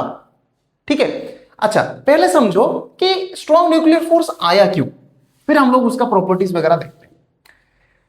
जो एटम होता है, ये होता है उसका आउटर ऑर्बिटल और आउटर ऑर्बिट, जिसपे इलेक्ट्रॉन्स घूमते रहते हैं। ये होता है उसका इनर ऑर्बिट, और बाद में जाके क्या होता है? न्यूक्लियस। और न्यूक्लियस में कुछ होते हैं प्रोटॉन्स और कुछ होते हैं न्यूट्रॉन्स। न्यूक्लियस के अंदर में झांक के अगर देखूं, ऐसे पूरा एकदम झांक के देख लूं, अगर मैं झांक के देख लूं पूरा अच्छे से, झांक के ऐसे पूरा एकदम फाड़ के देखूं, भाई न्यूक्लियस के अंदर क्या है देखना है मुझे, तो अगर मैं उनको देखूं तो मुझे क्या मिलेगा? आउटर ऑर्बिट में तो इलेक्ट्रॉन्स होंगे, जो ऑर्बिट है उसमें उसमें सिर्फ और सिर्फ इलेक्ट्रॉन्स होंगे। अगर मैं न्यूक्लियस अंदर झांक के देखूं कि इसके अंदर क्या होते हैं, इसके अंदर कुछ प्रोटॉन्स होते हैं और कुछ न्यूट्रॉन्स होते हैं, और इनका कुछ वगैरह ऐसे बाउंड्री वगैरह नहीं है। हमने ऐसे सोच रखा है कि हाँ बाउंड्री है, लेकिन हाँ इनका कुछ स्पेसिफाइड बाउंड्री नहीं है, क्योंकि हमने जो मान रखा है ना, न्यूक्लियस स्फेरिकल है। Nucleus is not completely spherical, completely spherical नहीं है, कंप्लीट गोलक नहीं है। ठीक है, हाँ गोलाकृति, कंप्लीट गोलाकृति नहीं है। स्फीयर समझ लो भाई, मुझे इतना हिंदी नहीं आता, sorry, I am sorry for that. तो यहां पे समझने की बात यह है कि जो प्रोटॉन होता है वो तो पॉजिटिवली चार्ज होता है, जो प्रोटॉन होता है वो तो पॉजिटिवली चार्ज होता है। और हमने इलेक्ट्रोमैग्नेटिक फोर्स में ये देखा कि दोनों पॉजिटिव चार्ज को मैं पास ला के नहीं रख सकता भाई, नहीं रख सकता। क्यों? क्योंकि वो दोनों आपस में रिपेल करेंगे और बहुत दूर चले जाएंगे, है कि नहीं? दो पॉजिटिव चार्ज क्या करेंगे? अट्रैक्ट करेंगे या रिपेल करेंगे? भाई उनके बीच में रिपल्सन होगा, तो उनका ये कोशिश रहेगा कि हम अलग अलग होकर चले जाएं। लेकिन न्यूक्लियस में तो ऐसा नहीं हो रहा है। क्यों? अगर ऐसा होता तो हम लोगों के पास सिर्फ एक ही न्यूक्लियस होता, और वो भी होगा हाइड्रोजन। क्यों? हाइड्रोजन के बाद अगर हम जाएंगे तो उसमें नंबर ऑफ प्रोटॉन इंक्रीज करता है, प्रोटॉन की संख्या जो है उसमें इंक्रीज कर जाता है। हीलियम में 2 प्रोटॉन्स है। ठीक है, तो कहीं ना कहीं ये जो इलेक्ट्रोमैग्नेटिक फोर्स था वो इनवैलिड हो रहा है। क्यों? अगर वो इनवैलिड नहीं होगा तो इसके ऊपर का न्यूक्लियस, हाइड्रोजन से जो ऊपर का एलिमेंट्स है उनका न्यूक्लियस नहीं आएगा, और वो न्यूक्लियस नहीं आएगा तब वो एलिमेंट ही नहीं आएगा। हीलियम, जितने भी पीरियोडिक टेबल का जो एलिमेंट है वो नहीं आ सकता अगर स्ट्रॉन्ग न्यूक्लियर फोर्स ना हो। क्यों? एक्चुअली स्ट्रॉन्ग न्यूक्लियर फोर्स क्या करता है? स्ट्रॉन्ग न्यूक्लियर फोर्स इन दोनों प्रोटॉन्स को बाइंड करके रखता है। इलेक्ट्रोमैग्नेटिक फोर्स चाहेगी कि हाँ प्रोटॉन दोनों रिपेल करके चले जाएं, लेकिन स्ट्रॉन्ग न्यूक्लियर फोर्स लेगा नहीं भाई, तुम जा नहीं सकते, मुड़ो वापस, आओ इंटरैक्ट करो। तो यही करता है क्या चीज? Strong nuclear force. यानी मैं यहां पे एक प्रॉपर्टी लिख लेता हूं पहले, the strong nuclear force, the strong nuclear force helps to bind the nucleus together। ये न्यूक्लियस को स्टेबल रखने के लिए हेल्प करता है। अगर ये नहीं होता तो इलेक्ट्रोमैग्नेटिक फोर्स बोलता कि भाई मैं राजा हूं और जो मैं बोलूंगा वही होगा, और वो क्या बन जाता? वो अपने मनमानी करता और दोनों प्रोटॉन को रिपेल करके ऐसे भगा देता, और वो एलिमेंट ही नहीं आता। हाइड्रोजन के ऊपर एलिमेंट ही नहीं आते। और अगर हाइड्रोजन के ऊपर एलिमेंट नहीं आते तो पूरा का पूरा पीरियोडिक टेबल नहीं होता। क्या होता पहले समझो अच्छे से, पूरा का पूरा पीरियोडिक टेबल नहीं होता। और मैं ये बताना भी चाहता हूं कि अगर सिर्फ हाइड्रोजन होता, ना तुम होते, ना मैं होता, ना जिस पे मैं रिकॉर्डिंग कर रहा हूं ये होता, ना तुम लोग मुझे सुन पाते, ना तुम लोग इसे देख पाते। तो इलेक्ट्रोमैग्नेटिक फोर्स से अलावा भी एक फोर्स है जो कि है स्ट्रॉन्ग न्यूक्लियर फोर्स। इसको हमेशा अप्रिशिएट करो, क्योंकि इसके वजह से ही तुम लोग हो, मैं भी हूं। क्यों? स्ट्रॉन्ग इलेक्ट्रोमैग्नेटिक फोर्स रिपेल कर देता है। ये क्या करता है? नहीं, तुम लोग रिपेल करके नहीं जा सकते। ठीक है, अब तुम लोग बोलोगे सर ये तो बाहर भी हो रहा होगा, वैसे न्यूक्लियस से बाहर भी हो रहा होगा। नहीं, न्यूक्लियर है मतलब ये सिर्फ और सिर्फ इनसाइड द न्यूक्लियस ही आएगा, inside the nucleus. It only acts inside the nucleus. ये सिर्फ और सिर्फ न्यूक्लियस के अंदर ही होगा, बाहर कभी भी नहीं होगा। ठीक है, अच्छा तो पहले तो मान लिया strong nuclear force helps to bind the nucleus together. अच्छा, इसका range maximum to maximum, nucleus का साइज मैक्सिमम कितना तक जा पाता है? फर्मी 10⁻⁻⁵, यानी this is a short range force. This is a short range force. ये बहुत शॉर्ट रेंज पे काम करता है, मतलब जो डिस्टेंस है वो 10⁻⁻15 से स्मॉल होना चाहिए, छोटा होना चाहिए, तभी ये एक्ट करेगा। शॉर्ट रेंज फोर्स यानी मैं ये बताना चाहता हूं it only acts inside the nucleus. ये सिर्फ और सिर्फ न्यूक्लियस के अंदर ही काम करेगा, बाहर नहीं काम करेगा। सॉरी, न्यूक्लियर फोर्स को हम बाहर नहीं लगा सकते, स्ट्रॉन्ग न्यूक्लियर फोर्स को बाहर नहीं लगा सकते। अच्छा, यहां पे दूसरी चीज बात यह भी रखनी है कि ये चार्ज पे डिपेंड नहीं करता। क्यों?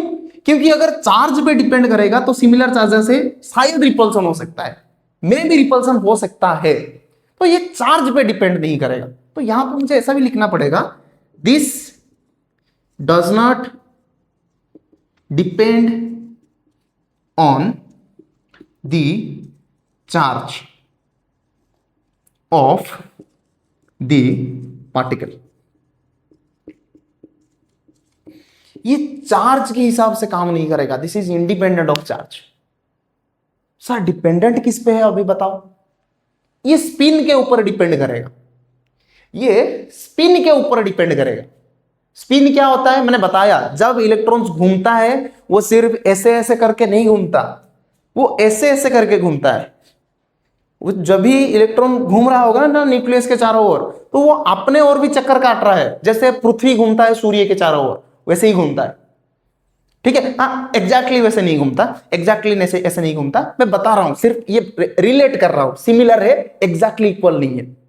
ठीक है, आओ पॉइंट पे, तो ये पॉइंट भी लिख लो, this depends on the spin of the particles. Sir particles यानी मैं यहां पे लिख देता हूं न्यूक्लियॉन्स। सर न्यूक्लियॉन्स क्या होते हैं?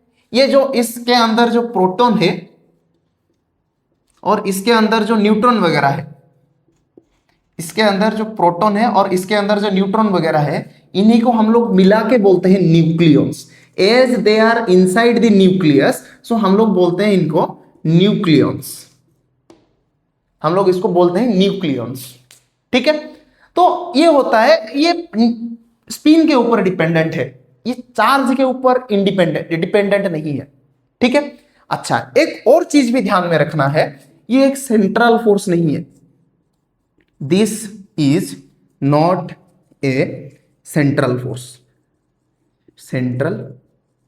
फोर्स, ये एक सेंट्रल फोर्स नहीं है भाई साहब।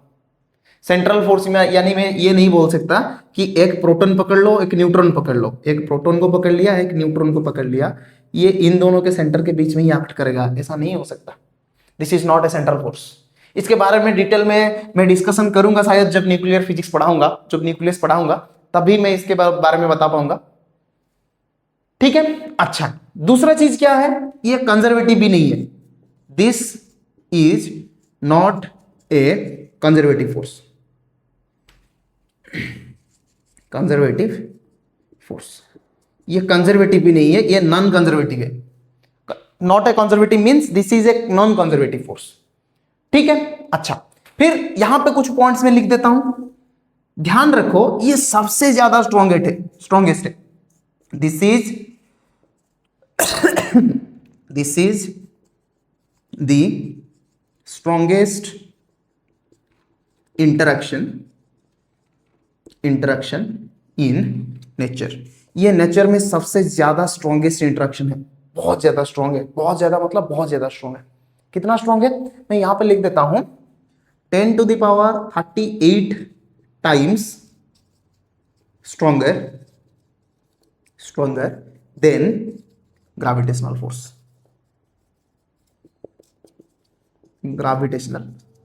ये ग्रेविटेशनल फोर्स से 10 to the power 38 times stronger है। सोचो थोड़ा सा, सोचो भाई, जली दिमाग की बत्ती, चमका कि नहीं चमका बताओ। ये बहुत ज्यादा स्ट्रॉन्ग है, 10 to the power 38 times stronger है। मतलब अगर ग्रेविटेशनल फोर्स 1 न्यूटन है तो ये सोच लो 10 to the power 38 न्यूटन से एक्स्ट्रा बन जाएगा। तो बहुत ज्यादा स्ट्रॉन्ग है भाई, बहुत ज्यादा स्ट्रॉन्ग है, बहुत ज्यादा स्ट्रॉन्ग है, मैं बता भी नहीं पाऊंगा कितना ज्यादा स्ट्रॉन्ग है।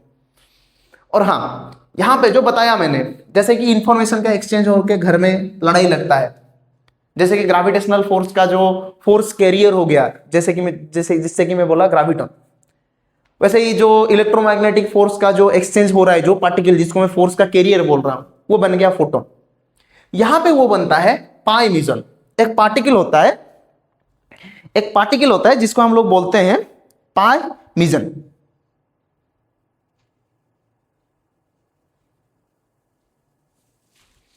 It is caused by the exchange of particles called pi mesons. It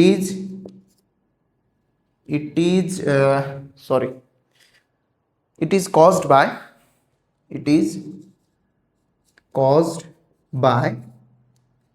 the exchange of particles called pi meson। ये एक पार्टिकल होता है, जैसे एक पार्टिकल क्या होता है, इलेक्ट्रॉन होता है, जैसे कि ये पार्टिकल है जिसको हम लोग बोलते हैं पाई मीजन। याद रखना पड़ेगा तुमको, पाई मीजन। ठीक है सर, ये हमेशा अट्रैक्टिव होगा, ऑलवेज अट्रैक्टिव। ध्यान रखो, ऑलवेज अट्रैक्टिव जब भी इस डिस्टेंस के अंदर हो। अगर डिस्टेंस थोड़ा सा बढ़ गया तब रिपल्सिव बन जाएगा। क्यों? तब डोमिनेट कर देगा इलेक्ट्रोमैग्नेटिक फोर्स। जब दोनों प्रोटॉन आपस में है ना, तब भी इलेक्ट्रोमैग्नेटिक फोर्स है, लेकिन वो डोमिनेट नहीं कर पाता।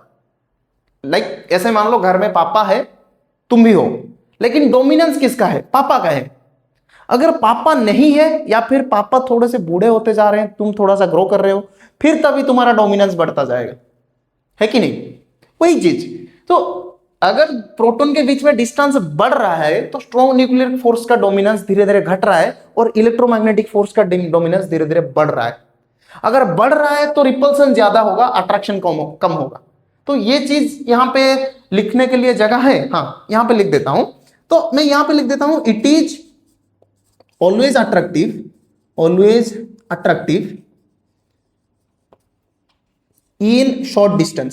In short distances. दिखाई दे रहा है? यहां तक दिखाई दे रहा है क्या? रुको, हाँ दिखाई दे रहा है। It is always attractive in short distances. जब भी डिस्टेंस कम होगा तब ये डोमिनेट करेगा, लेकिन हाँ डिस्टेंस अगर बढ़ता जाएगा तब इलेक्ट्रोमैग्नेटिक फोर्स नीचे आएगा और बोलेगा भाग यहां से, मुझे डोमिनेंस करने दे, भाग। ठीक है, तो ये रहा पूरा का पूरा स्ट्रॉन्ग न्यूक्लियर फोर्स। जस्ट याद रखो, स्ट्रॉन्ग न्यूक्लियर फोर्स हमेशा बाइंड द न्यूक्लियस टुगेदर, और ये न्यूक्लियर स्टेबिलिटी भी प्रोवाइड करता है, helps to stabilise the nucleus, stabilise the nucleus. Nucleus को बाइंड करके यही रखता है, और किसी के औकात की नहीं है ये। इलेक्ट्रोमैग्नेटिक फोर्स क्या भाग क्या से, ग्रेविटेशनल फोर्स। तुम ऐसा ही बोलोगे सर ग्रेविटेशनल फोर्स तो होगा, वो शायद अट्रैक्ट कर रहा होगा, लेकिन भाई ग्रेविटेशनल फोर्स से 10⁻36 टाइम स्ट्रॉन्गर तो इलेक्ट्रोमैग्नेटिक फोर्स है। तो ये दोनों, इनका मास भी होगा ना, प्रोटॉन का मास भी होता है। तुम लोग ऐसा सोच रहे हो सर मास तो है, ये तो ग्रेविटेशनल भी अट्रैक्ट कर रहे हैं। भाई ग्रेविटेशनल जिस हिसाब से अट्रैक्शन हो रहा है ना ग्रेविटेशनल फोर्स की वजह से, उससे ज्यादा रिपल्सन हो रहा है इलेक्ट्रोमैग्नेटिक फोर्स की वजह से। कैसे बताया मैंने, gravitational force electromagnetic force is 10⁻36 time stronger. मतलब ये जिस हिसाब से अट्रैक्ट कर रहे हैं ना, उससे 10⁻36 टाइम्स ग्रेटर देन रिपेल कर रहे हैं। तो दोनों प्रोटॉन आपस में नहीं आ सकते, इलेक्ट्रोमैग्नेटिक फोर्स बहुत स्ट्रॉन्गर है उन दोनों के बीच में, तो रिपल्सन हो जाता है। उसी जगह उतरता है स्ट्रॉन्ग न्यूक्लियर फोर्स, हीरो बन के बनता है। कहां जा रहे हो बे, आओ पास में, तभी बनता है न्यूक्लियस। ठीक है, लिख लो।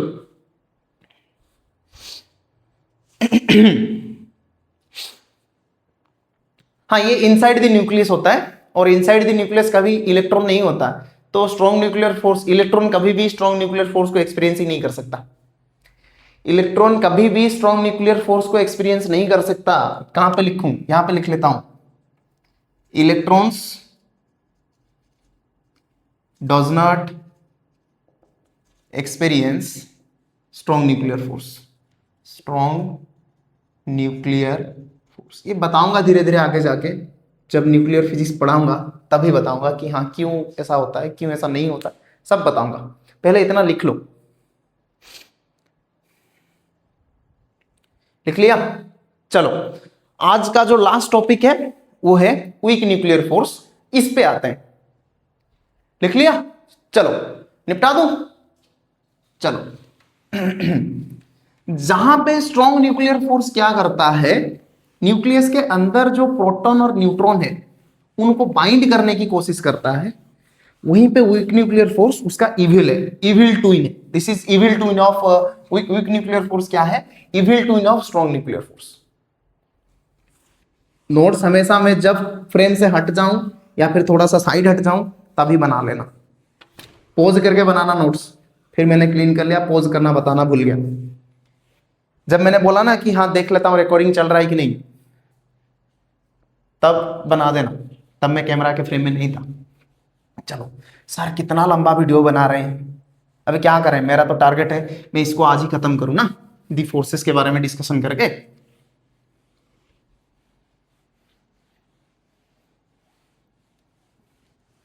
बुक्स का वीडियो, हाँ बुक्स का वीडियो आ जाएगा, शायद कल ही आ जाएगा बुक्स का वीडियो।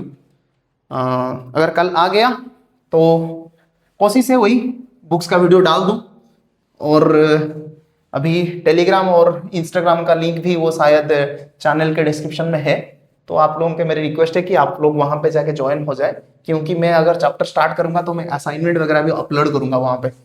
इस वीडियो का इतना ही असाइनमेंट होगा। तो ये चीजें मैं इसलिए बताने जा रहा हूं क्योंकि मैं ये सब आगे जाके करूंगा। प्लान तो है कि हाँ असाइनमेंट वगैरह भी दूं, बाकी देखते हैं आगे क्या होता है। ठीक है, चलो आगे बढ़ते हैं। आगे जैसे जैसे बढ़ेंगे, ये जो लास्ट वाला फोर्स है weak nuclear force, weak nuclear force, the weak nuclear force, sorry the weak nuclear force. अच्छा वीक न्यूक्लियर फोर्स एक्चुअली है क्या?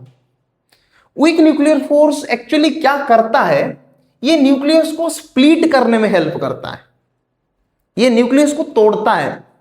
स्ट्रॉन्ग न्यूक्लियर फोर्स क्या कर रहा था, न्यूक्लियस को जोड़ रहा था, ये न्यूक्लियस को तोड़ता है। यानी मैं पहले ही पॉइंट में यहां पे लिख देता हूं कि this splits the nucleus, splits the nucleus. तुम लोग बोलोगे सर ये तो इविल है, फिर इसको तो फिर नहीं होना चाहिए। न्यू CLE, अरे यार न्यूक्लियस का spelling, weak nuclear force, it helps to nucleus, nucleus CLEUS, it splits the nucleus, ये न्यूक्लियस को स्प्लिट करने में हेल्प करता है। अभी तुम लोग बोलोगे कि सर न्यूक्लियस को स्प्लिट करके क्या ही फायदा होगा, हम तो फिर खुद को डिस्ट्रॉय कर रहे हैं। वही चीज कर रहे हैं हम लोग। वीक न्यूक्लियर फोर्स हमको न्यूक्लियर पावर प्रोवाइड करता है। जो एटॉम बम है, जो हाइड्रोजन बम है, वो तो सब डिस्ट्रक्टिव पे हो गए। इसका कुछ कंस्ट्रक्टिव एप्लीकेशन भी है। क्या है कंस्ट्रक्टिव एप्लीकेशन? जो न्यूक्लियर पावर प्लांट बन रहा है, जैसे कि न्यूक्लियर पावर हमको मिल रहा है, fusion reactor, sorry fission reactor जिसको बोलते हैं। फ्यूजन तो अभी बहुत दूर है भाई, वो बताऊंगा जब भी न्यूक्लियर फिजिक्स पढ़ाऊंगा तब बताऊंगा कि फिशन फ्यूजन में क्या डिफरेंस है। ठीक है। जो वीक न्यूक्लियर फोर्स है वो न्यूक्लियस को तोड़ता है, और न्यूक्लियस को तोड़ने के बाद बहुत एनर्जी निकलता है, मासिव अमाउंट ऑफ एनर्जी निकलता है, बहुत एकदम धड़ाधड़ हंगामा एनर्जी निकलता है। ठीक है। अच्छा, तो ये करता क्या है? न्यूक्लियस को तोड़ता है, और न्यूक्लियस के तोड़ने को प्रोसेस को हम लोग बोलते हैं रेडियो एक्टिविटी। क्या बोलते हैं? Radio activity. तो मैं यहां पे लिख लूं, it is responsible, it is responsible for radio activity, radio activity. ठीक है, ये तो पता चल गया। रेडियो एक्टिविटी क्या है? अच्छा, मैं यहां पे बता दूं, रेडियो एक्टिविटी ये शायद तुम लोगों ने सुना होगा, alpha particle, beta particle, gamma, ऐसे ऐसे जो रेडिएशन होता है वो रेडियो एक्टिविटी की वजह से होता है। ये सब पढ़ाऊंगा मैं, जब न्यूक्लियर फिजिक्स पढ़ाऊंगा तभी डिटेल में डिस्कशन करूंगा।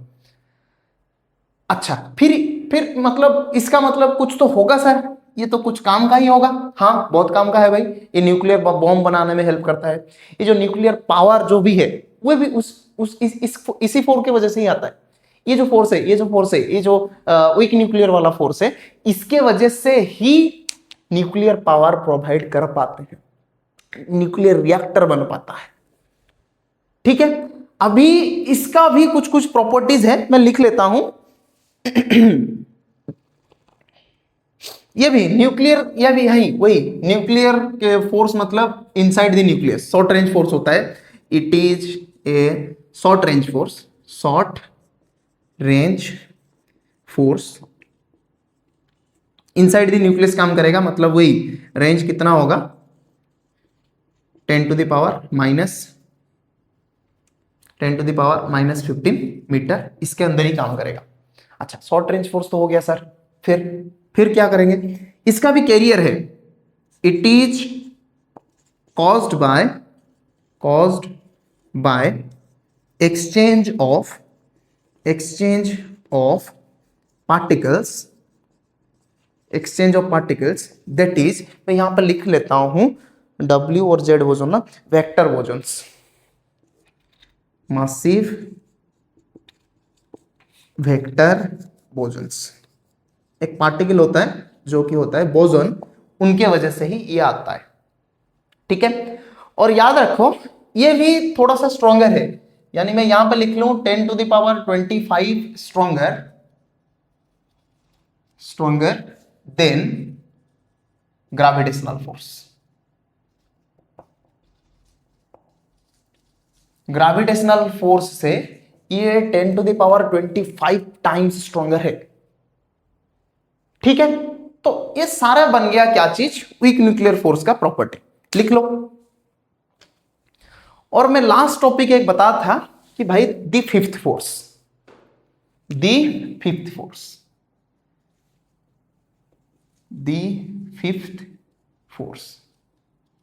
अच्छा, ये कहां से आया सर? पहले तो चीज, ये फोर्स है कि नहीं हमको पता नहीं। क्यों? क्योंकि ये एक मैटर है जिसके वजह से आ रहा है, उसका मैटर है डार्क मैटर। ये डार्क मैटर की वजह से आता है। डार्क मैटर मतलब लाइट इसके थ्रू पास करके जा सकता है, लाइट इसके थ्रू पास करके चला जाएगा लेकिन पता नहीं चलेगा। ठीक है, मतलब इसको डिटेक्ट करना बहुत मुश्किल है, डार्क मैटर।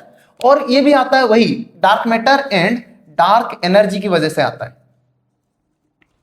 डार्क एनर्जी की वजह से आता है। और मैं इतना ही बता पाऊंगा अभी, 90% ऑफ यूनिवर्स, 90% नहीं, 95% of the universe is of dark matter and dark energy. इसको पढ़ना बहुत मुश्किल है भाई, क्योंकि इसको अभी तक डिटेक्ट नहीं किया गया है। सोचो, इतना ज्यादा मुश्किल है पढ़ना।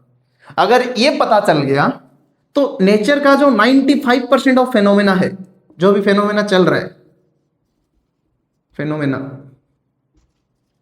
ये भी पता चल जाएगा। 95% ऑफ द फेनोमेना यही डार्क मैटर और फिफ्थ फोर्स से रिलेटेड है। लेकिन हाँ, इसको अभी हम लोगों ने फंडामेंटल फोर्स की तरह काउंट नहीं किया, इसको साइड रखा है, ठीक है।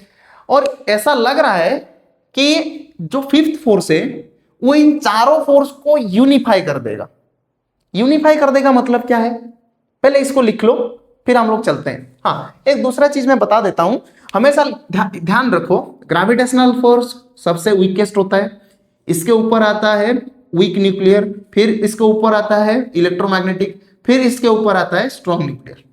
और अगर मैं इन सब का एक रेशियो ले लूं, weak nuclear F, electrostatic F, strong nuclear, G मतलब ग्रेविटेशनल, डब्ल्यू मतलब वीक न्यूक्लियर, ई मतलब इलेक्ट्रोमैग्नेटिक, एस का मतलब स्ट्रॉन्ग न्यूक्लियर, तो ये रेशियो बनेगा 1:10⁻25:10⁻36:10⁻38।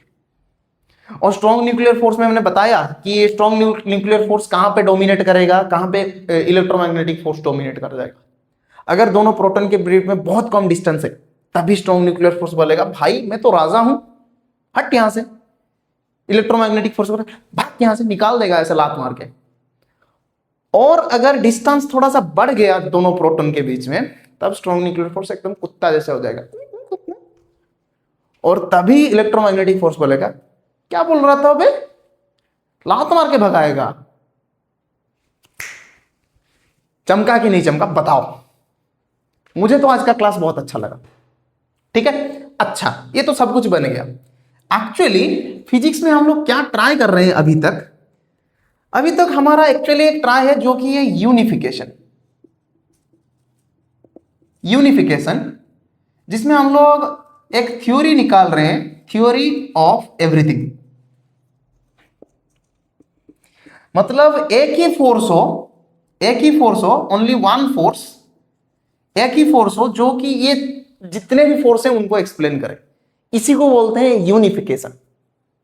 इसको बोलते हैं एक्चुअली क्या, यूनिफिकेशन। और यूनिफिकेशन करने के बाद अगर कुछ कंडीशन लगा के मैंने ग्रेविटेशनल फोर्स में जाना चाहा तो एक इक्वेशन बनेगा जिसमें वो कंडीशन डालूंगा, वो मुझे ग्रेविटेशनल फोर्स पे चला जाएगा। इलेक्ट्रोमैग्नेटिक चाहिए, कुछ कंडीशन डालूंगा, वो इलेक्ट्रोमैग्नेटिक में आ जाएगा। स्ट्रॉन्ग न्यूक्लियर चाहिए, कंडीशन डाला, स्ट्रॉन्ग न्यूक्लियर पे आ गया। वीक न्यूक्लियर चाहिए, कंडीशन डाला, वीक न्यूक्लियर पे आ गया। फिफ्थ फोर्स क्या है भाई, कंडीशन डाला तो फिफ्थ फोर्स में आ गया। तो इसी को हम लोग बोलते हैं यूनिफिकेशन। और ये जो मैंने किया है ना, यूनिफिकेशन को लेके कुछ कंडीशन डाल के ये जो पांचों फोर्स में डिवाइड कर दिया, इसको बोलते हैं रिडक्शनिज्म। इसको बोलते हैं क्या, रिडक्शनिज्म, ठीक है। तो चलो, मुझे लग रहा है शायद तुम्हें कुछ कुछ ऐसा ऐसा पता होगा, मुझे लग रहा है शायद, हाँ कुछ आज तुमने कुछ नया सीखा होगा। इसके बाद फिजिक्स के कुछ कंजर्वेशन लॉज वगैरह आते हैं। कंजर्वेशन ऑफ मास तो नहीं है, एनर्जी है, conservation of energy, conservation of charge है, लीनियर मोमेंटम है, एंगुलर मोमेंटम है। ये सब हम लोग आगे जाके डिस्कशन करेंगे।